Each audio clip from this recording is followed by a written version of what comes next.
తులసీదాస్ గారు ఎప్పుడు మాట్లాడుతూ ఉండేవారు స్వామి హనుమతోటి. రామాయణ రచన చేసేటప్పుడు, రామచరితమానస్ రాసేటప్పుడు ఏ ఏ ఘట్టం దగ్గరికి వచ్చేటప్పుడు ఆయా ఘట్టం దగ్గర మళ్ళీ హనుమకి చదివి వినిపిస్తూ ఉండేవారు. హనుమ అంతా చదివి సరేనంటుండేవారు. అబ్బో ఎన్ని చమత్కారాలు, వాళ్ళిద్దరి మధ్యలో ఎన్ని విశేషాలు జరిగాయో తులసీదాస్ గారికి హనుమకి. అంతటి గొప్ప అనుబంధం. అందుకే హనుమ గురించి తులసీదాస్ గారు ఏవి చెప్పారో అవన్నీ కూడా అద్భుతమైనటువంటి విషయాలు. రామచరితమానస్ అంత గొప్ప గ్రంథం. తులసీదాస్ గారిని అనుగ్రహించారు మహానుభావుడు స్వామి హనుమ. అనేకమైనటువంటి అవతారాల్లో ఈ లోకంలో వచ్చి ఎందరినో అనుగ్రహించారు. వారు వచ్చినటువంటి అవతారములు ఎన్నో ఉన్నాయి. అందులో సమర్థ రామదాసు గారిగా వచ్చారు ఒకప్పుడు. నారాయణ అన్నది ఆయన యొక్క అసలు పేరు. ఆ పిల్లవాడికి తల్లిదండ్రులు పెట్టిన పేరు. కానీ ఆ పిల్లవాడు విశేషమైనటువంటి రామభక్తి తత్పరుడయ్యాడు. పెళ్లి నిశ్చయం చేశారు. పిల్లవాడిని పెళ్లిపీటల మీద కూర్చోబెట్టారు. పురోహితుడు ఇక జీలకర్ర బెల్లం పెట్టించడం కోసమని సుముహూర్త సావధాన సులగ్నే సావధాన అంటున్నాడు.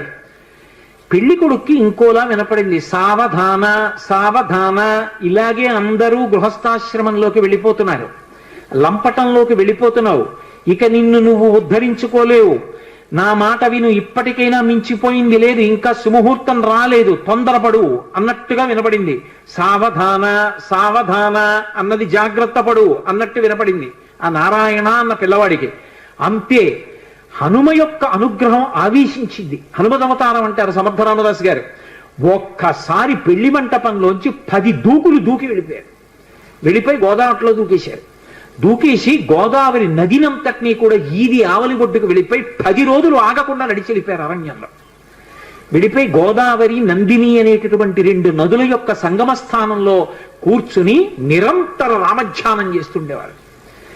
అంత రామధ్యానం చేసి రామదాసు అని పేరు పొందారు. ఒకప్పుడు బదరీ వెళ్ళారు వారు.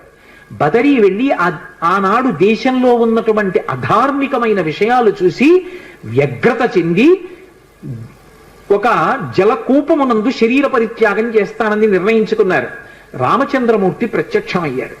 నీ వలన ధర్మం నిలబడాలి, నువ్వు శరీర పరిత్యాగం చేస్తే ఎలా? నువ్వు సమర్థుడవు ధర్మం నిలబెట్టడానికి. నీ వలన ఒక వ్యక్తి ధర్మాన్ని నిలబెట్టేవాడు తయారవుతాడు. అందుకే సమర్థ రామదాస్ అన్న పేరుతో లోకంలో వ్యవహరించమన్నారు. సమర్థ రామదాస్ అని పేరు మార్చుకుని హిమాలయ పర్వతాల నుంచి వస్తుంటే ఆయనకి హనుమత్ సాక్షాత్కారమైంది. సమర్థ రామదాసు గారికి దీక్ష ఎవరిచ్చారు అంటే స్వయంగా హనుమ ఇచ్చారు. ఆయనకి జపమాల, కమండలం, అలాగే కృష్ణాజినం, ఆ దీక్షా వస్త్రాలు, వీటన్నిటినీ కూడా స్వామి హనుమయే అనుగ్రహించారు.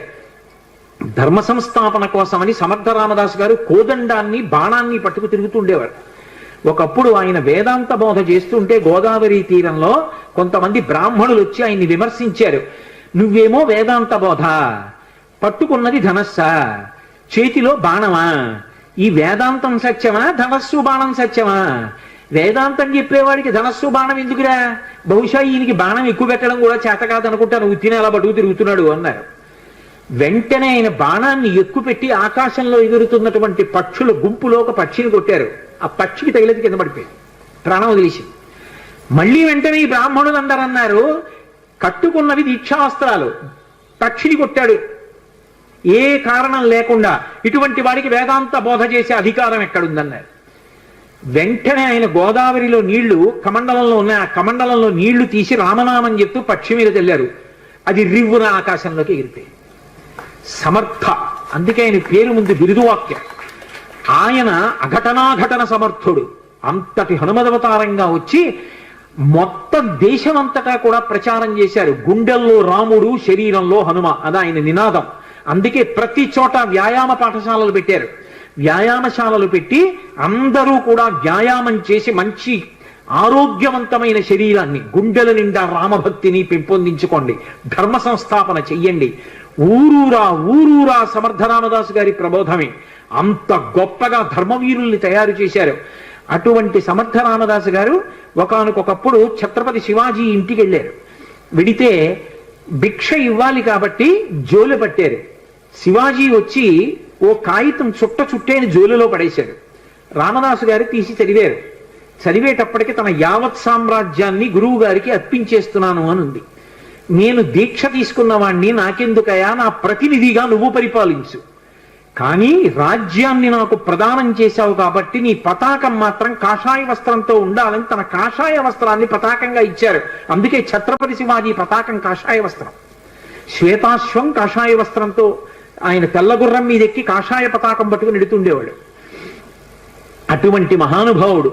ఒకప్పుడు శివాజీ సమర్థ రామదాసు గారి దర్శనానికి వెళ్ళారు. వెడితే సమర్థ రామదాసు గారు ఆయనకి ప్రసాదం ఇచ్చారు.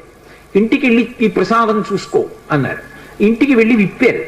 విప్పితే అందులో ఒక మూటలో మట్టి ఉంది, ఒక మూటలో గులకరాళ్ళు ఉన్నాయి, ఒక మూటలో గుర్రపు లద్ది ఉంది, ఒక మూటలో కొబ్బరికాయ ఉంది. ఇంతటి శివాజీ తెల్లబోయాడు. ఏమిటి ప్రసాదం, ఎందుకు ఇచ్చారు గురువు గారని. మహాతల్లులు ఈ లోకంలో బిడ్డల్ని కన్న తల్లులు భారతదేశంలో ఎంత గొప్ప వాళ్ళని తయారు చేశారో. వెంటనే ఆ తల్లి వచ్చింది, జీజీబాయి వచ్చి ఆవిడంది, సమర్థ రామదాసు గారు ఏదైనా ఇచ్చారు అంటే అది ఉత్తినే పోయేది కాదు. ఎందుకు ఇచ్చారో తెలుసా? మహానుభావుడు ఆయన మట్టి ఇచ్చారు అంటే నువ్వు భూపతివికా రాజ్య పరిపాలన చెయ్యి ధార్మికంగా అని ఇచ్చారు. ఆయన గులకరాళ్ళు ఇచ్చారు, కొండల మీద కోటలు కట్టమని ఆదేశం. గుర్రపు లద్దినిచ్చారు అంటే ఆశ్విక దళాల్ని ఎక్కువగా పెంచుకోమని అర్థం.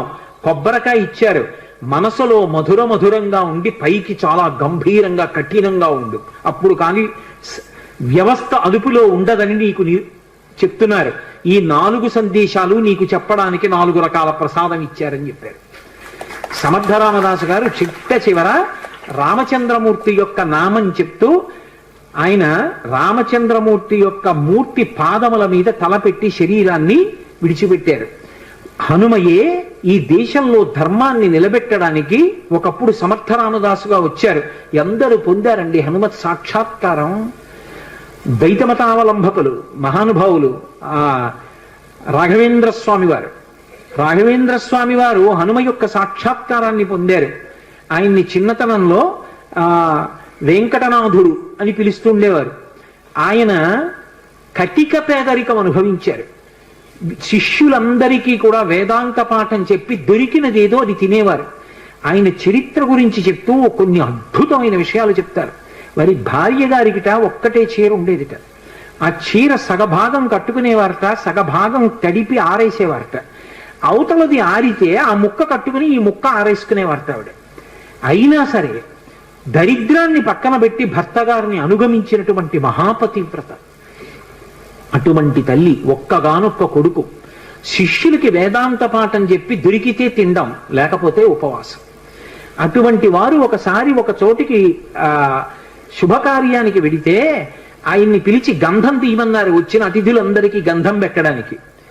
సూక్త పఠనము అని ఒక మాట ఉంది లోకంలో. పరమభక్తితో సూక్తాన్ని పఠిస్తే సూక్తాధిదేవత అనుగ్రహిస్తుంది. ఆయన అగ్ని సూక్తం చదువుతూ గంధం తీశారు.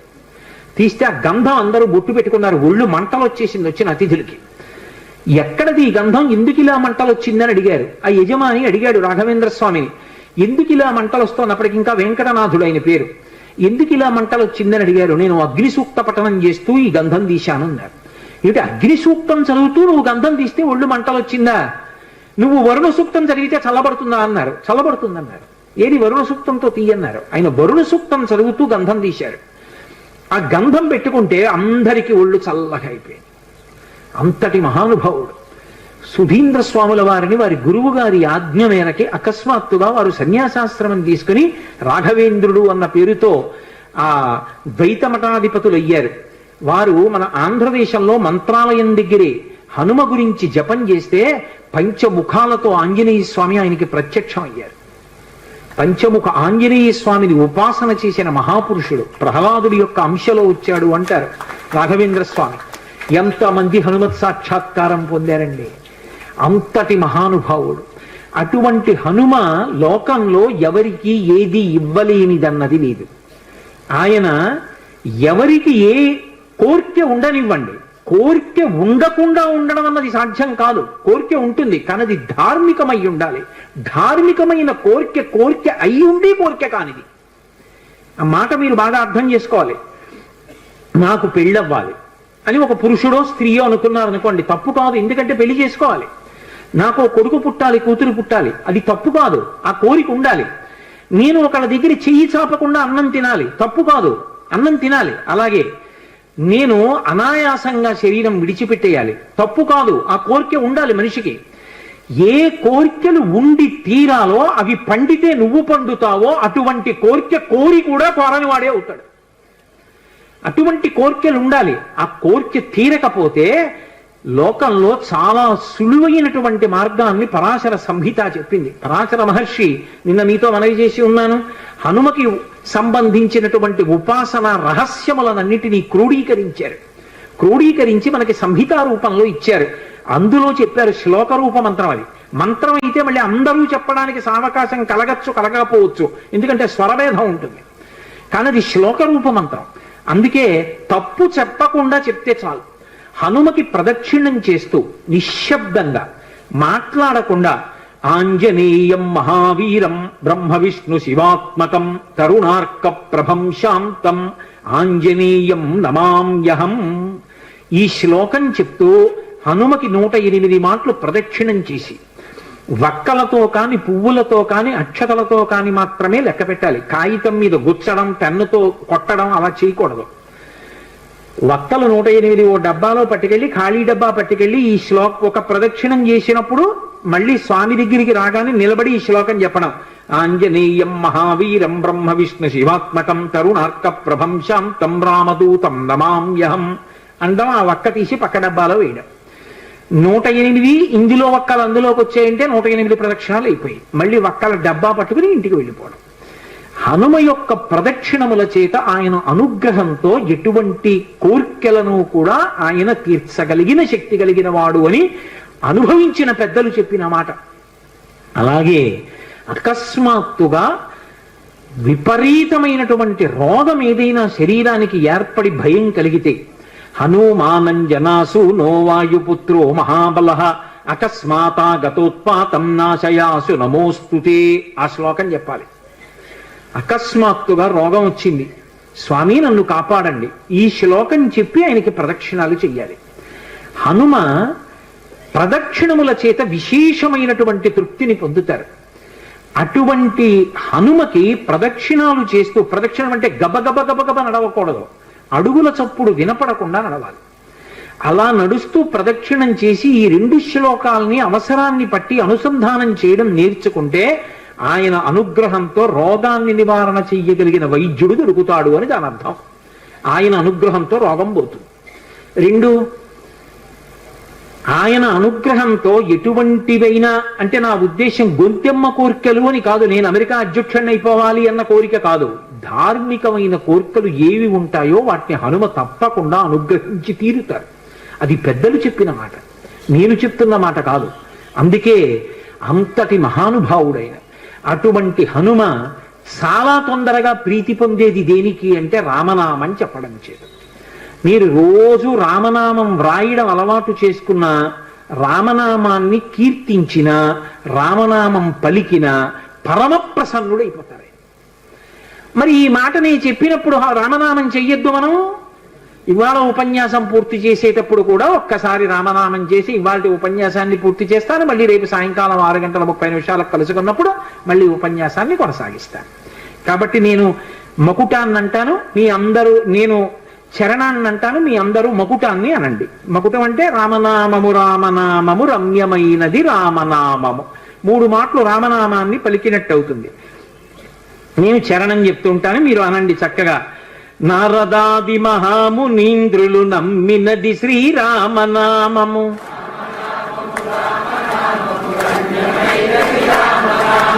దారి నుండి గనడచు వారికి తోడు నీడే రామనామము.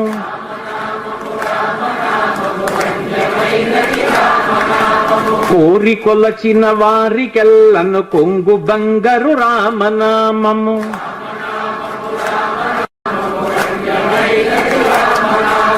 పాహి కృష్ణాయనచు ద్రౌపది పలికినది శ్రీరామనామము.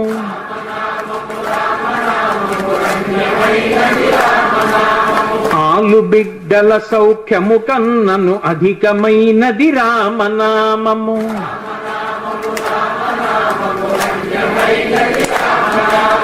నేను ఈ సందర్భంలో మీకు ఇవాళ ఎందుకు రామనామం తప్పకుండా చెప్పాలి అన్నదానికి ఒక విశేషం చెప్తాను.